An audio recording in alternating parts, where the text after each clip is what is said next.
চাপা একটু হাত চালিয়ে কর, বেগুনটা তাড়াতাড়ি দে। তোর মেজ দাওয়া ডালের সঙ্গে বেগুন ভাজা না পেলে মুখে ভাতই তুলতে চায় না। আজ তুই এসেছিস দেরি করে, জানিস তো সকালে সবাই স্কুলে যাবে, অফিসে যাবে। ডালটাও তো এখনো সাদলাসনি। আর একটা গ্যাস জ্বালা। আজ দীপা আবার বলেছে কুরকুরে আলু ভাজা চাই। আমি আলু কেটে দিচ্ছি, তুই কড়াটা চাপা। চাপা দি, ওর জন্য একটা মাছ ভাজা তুলে রেখেছ তো? না বাপু, ভুলে গেছি।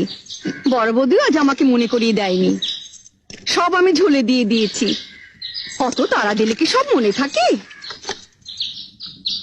আর কটা দিন অপেক্ষা করো, পুজো আসছে। মা দুর্গার কাছ থেকে 8টা হাত আমি ধার চেয়ে নেব।